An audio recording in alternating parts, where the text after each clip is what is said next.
Student, welcome to your SST class. Today I am going to explain chapter 2, the new kings and kingdoms. The topic is the Palas. This dynasty was founded by Gopala, who ascended the throne in 7050 CE. The Palas dynasty was founded by Gopala in year 750 CE. He brought peace and prosperity to his empire and also extended it. बहुत अच्छा king था ये, और इसने prosperity of his अपने empire में बहुत prosperity लाई, और इसके अलावा एक्सटेंडेड भी किया अपने एम्पायर को. He look into the welfare of the people. The Pala empire can be considered as the golden era of Bengal. In the period of the Gopala the Bengal is called the golden era of Bengal. Gopala के time period में जो बंगाल था उसको era of golden period कहा जाता है. Now the history reveals the Pala dynasty was called so because their names end with the Pala, which means protector. This dynasty का नाम पाला सी क्यों पड़ा? क्योंकि इसके जो किंग्स होते थे वो क्या थे? प्रोटेक्टर थे, वो हमेशा प्रोटेक्ट करते थे. Gopala was succeeded by Dharmapala who conquered Kannauj. Gopala का सक्सीडर कौन था? धर्मपाला, जिसने कि क्या कंक्यूड किया था? कन्नौज को. He successor Devapala further extend the boundaries of the empire. उसके बाद जो देवपाल आया उसने पाला डायनेस्टी की जो बाउंड्रीज थी उसको क्या किया? एक्सटेंड किया और बढ़ाया. There was a continuous conflict between the Pratiharas and Rashtrakutas. लेकिन इनके राजकूटास और पतिहाराज से रेगुलर क्या होते रहे?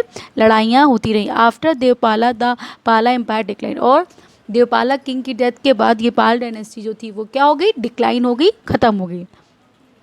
The Palas were patrons of Buddhism. एक बुद्धिज़्म को फॉलो करते थे पाला डायनेस्टी, और they revive the famous university of Nalanda and establish the university of Vikramashila. University of Vikramashila एक नई यूनिवर्सिटी बनी थी किसके बाद? नालंदा यूनिवर्सिटी के पास. और यूनिवर्सिटी ऑफ विक्रमशिला किसने बनवाया था? आपके धर्मपाल ने. Now come in the next dynasty, the Rashtrakutas. Originally, the Rajputas were Samanta of the Chalukya dynasty in Karnataka. Rajputas भी सामंत ही थे. कहाँ के थे वो? कर्नाटक के थे. The founder of this dynasty was Danti Durga. Danti Durga was the famous king of this dynasty. He defeated the Chaluks of Badami and became a sovereign.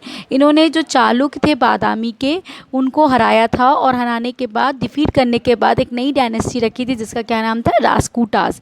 He perform the हिरण्यगर्भा. एक सेरेमनी होती थी जिसको हम बोलते थे हिरण्यगर्भा ceremony. The Rajputas built a huge empire which included Maharashtra, Andhra Pradesh, Karnataka. The capital of Manyakheta in Karnataka. This dynasty produce many famous king. इस डायनेस्टी में बहुत से फेमस किंग हुए हैं. The Rajputas were well known for the architectures. अगर architecture की बात की जाए तो इस डायनेस्टी ने आर्किटेक्चर पे बहुत से वर्क किए हैं. They build the famous Kailash temple in the Ellora caves. The elephant caves near Mumbai also made by them. Kailash temple question आपके आते हैं कि who made the Kailash temple? Rajputas. Who made the elephant caves? Rajputas. Okay, now come our next topic is tripartite struggle. During the 8th century AD, a struggle for control Kannauj took place among the three major empires of India, namely the Palas, the Patiharas, and the Rajputas. The Palas ruled the eastern part of India, while the Patiharas controlled the western part of the India, and the Rajputas ruled over the Deccan region of India.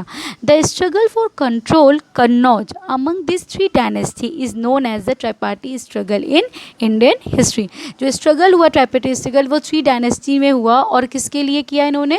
To control the Kannauj. क्यों why they want to control the Kannauj? Kannauj was located on the Ganga trade and was connected to the Silk route. It was made Kannauj commercially very important. It was also the erstwhile capital of Harshvardhan Empire in North India. Both Dharampala, the Pala kings, and the Patiharas king clashed each other for the Kannauj. The latter emerged the victories was defeated by Rajput king King Dhruv. However, the movement of the Rashtrakutas king returned to his kingdom in south. Pala king Dharampala took the advantage of the situation and captured Kannauj. But his control over Kannauj was temporary. Starting में राजपूतास ने उन्हें हरा दिया और धर्मपाला और वापस वो जब साउथ आ गए तो अगेन जो पाला डायनेस्टी का धर्मपाला था उसने अगेंस्ट कन्नौज पर अपना कंट्रोल कर लिया. But this control was temporary, बहुत लॉन्ग पीरियड तक नहीं रहा. The Tripartite struggle thus lasted for 2 centuries. Those 2 centuries तक इसके लिए स्ट्रगल होता गया and made all 3 dynasty weak in long run. और लंबे समय तक इसमें लड़ाई होने के कारण जो तीनों डायनेस्टी थी वो तीनों डायनेस्टी क्या हो गई, बहुत ही वीक होगी और जिसका कहीं ना कहीं बेनिफिट आगे चलकर इस्लामिक इन्वेंटर्स ने हमारे यहाँ किया. तो I think this struggle you understand and next topic I will explain in next class.